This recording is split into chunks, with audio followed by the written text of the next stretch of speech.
ونتكلم على اللحن في تلاوة القرآن الكريم. اللحن يا إخوة معناه الخطأ. انظروا، اللحن في اللغة، لحن فلان، شو يعني لحن؟ مال عن الصواب، مال عن الصواب، الميل عن الصواب، هذا معنى اللحن. واصطلاحا الخطأ في تلاوة القرآن الكريم، إذا قال العلماء القرآن إن هذا النطق لحن، يعني خطأ في تلاوة القرآن الكريم. وينقسم اللحن إلى قسمين: اللحن الجلي واللحن الخفي. ما هو اللحن الجلي وما هو اللحن الخفي؟ نراه على اللوحة التالية.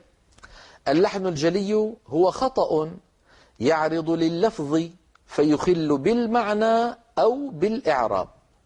خطأ يعرض لللفظ فيخل بالمعنى أو بالإعراب. نحو إيه؟ لو قال واحد بالفاتحة مثلا صراط الذين أنعمت عليهم، هل تغير المعنى يا إخوة أم لم يتغير؟ ومن الذي أنعم عليهم؟ هل الذي أنعم عليهم هو أنا أم الله عز وجل؟ الله عز وجل هو الذي أنعم.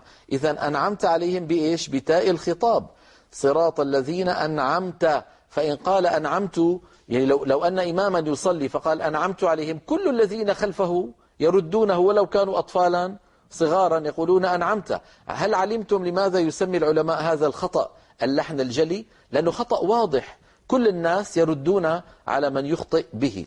لو مثلا مثل عندنا في بلاد الشام وما ماثلها يبدلون الثاء سينا، مثلا في قوله تعالى واذكروا إذ كنتم قليلا فكثركم. كثركم شو يعني؟ جعلكم كثرا من الكثرة. فإذا بده يلفظها كما يلفظه أهل الشام وغيرهم في العامية فيقول فكسركم. كسركم شو صارت يعني؟ من التكسير. نعم، نسأل الله ألا يكسرنا ونسأله تعالى أن يكثر المسلمين، اللهم آمين. إذن هل لاحظتم كيف أن تغيير الحروف قد يؤدي إلى تغيير المعاني؟ وهل علمتم لماذا يسمي العلماء هذا الأمر اللحن الجلي؟ لأن كل المسلمين يعرفه. أيضا مثال آخر كما نرى على اللوحة، في عندنا كلمة عصا، لو بدلها لو قرأها الإنسان هي عسى، قرأها الإنسان عصا، أيضا هنا غير المعنى. عسى فعل للترجي، ترجي حصول الشيء.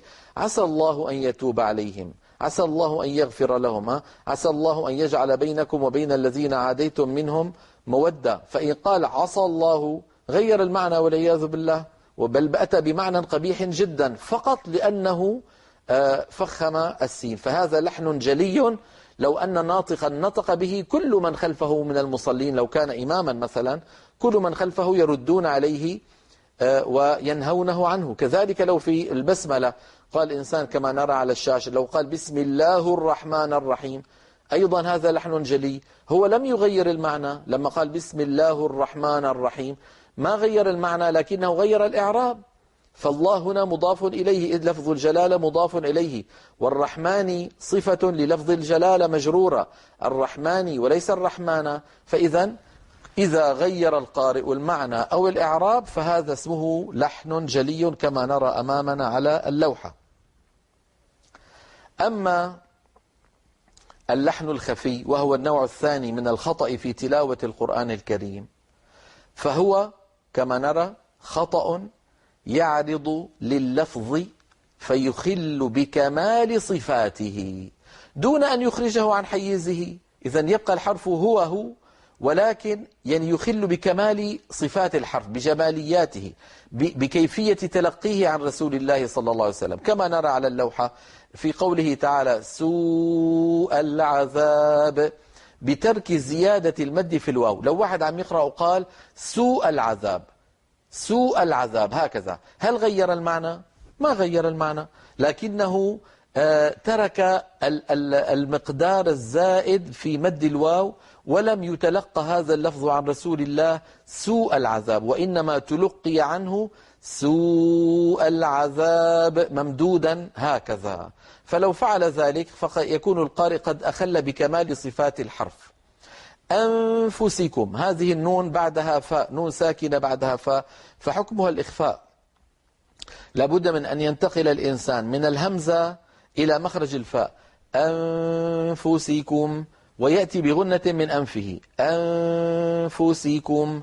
لكن لو قال أنفسكم، أنفسكم فأظهر النون، يعني ما تغير المعنى. لو قال قارئ وفي أنفسكم أفلا تبصرون، أنفسكم ما تغير المعنى، لكنه ذهب بكمال صفات الحرف، ذهب برونقه. فهذا كما أسلفنا منذ قليل معيب في حق المتقن لتلاوة القرآن، وترك الأكمل ولا شيء عليه بالنسبة لعامة المسلمين.